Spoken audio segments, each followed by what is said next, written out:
Hello! গোলাপ গাছের প্রথম ভিডিওতে আমি তোমাদের বলেছিলাম আমার কাছে কোন কোন কালারের গোলাপ রয়েছে সেগুলো আমি তোমাদের সাথে শেয়ার করব। তো চলো আজ দেখতে থাকো। জানো তো এই গাছ লাগানোর নেশা আমার একদিনে আসেনি। আমি ছোট থেকে কাকাই আর বাপিকে দেখতাম গাছ লাগাতে। ওরা বিভিন্ন ধরনের সবজির গাছ নিয়ে এসে লাগাতো। আর সেখান থেকে আমি ছোট ছিলাম, কিছু করতে পারতাম না, বাট দাঁড়িয়ে দাঁড়িয়ে দেখতাম।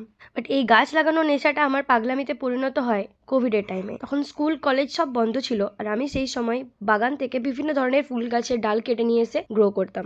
তারপর স্কুল কলেজ সবই খুলতে শুরু করে, পড়াশুনোর চাপে কোথাও গিয়ে এই নেশাটা আমার আবার বন্ধ হয়ে যায়। তারপর আমায় চলে যেতে হয় পড়াশুনোর জন্য শিলিগুড়ি, আর সেখান থেকে এসে আমি বাঁকুড়া কোর্টে জয়েন করি। এই কোর্টে যাবার রাস্তাতেই দুপাশে প্রচুর নার্সারি আমি দেখি, আর সেখান থেকেই গাছ লাগানোর ভূতটা আমার আবার জেগে ওঠে। এর জন্য বকানিও খেয়েছি প্রচুর, বাট আমার মা বলে আমার দোকান কাটা। এখান থেকেই শুরু হয় আমার ছাদ বাগান বানানোর জার্নি। এই ছাদ বাগানের জন্য আজ আমি কিছু টুলস অর্ডার করেছিলাম, তো চলো সেটাও তোমাদের সাথে শেয়ার করা যায়। আমি অর্ডার করেছিলাম গার্ডেনিং ট্রয়াল, হই, প্রুনার্স অ্যান্ড গ্লাভস, যার প্রাইস আমার কাছ থেকে নিয়েছিল 183। কোয়ালিটি আমার অলমোস্ট ঠিকঠাকই লেগেছে। তোমরা চাইলে ডেফিনেটলি অর্ডার করতে পারো। তো চলো দেখা হচ্ছে অন্য কোনো দিন অন্য কোনো ভিডিওতে। ততক্ষণের জন্য বাই।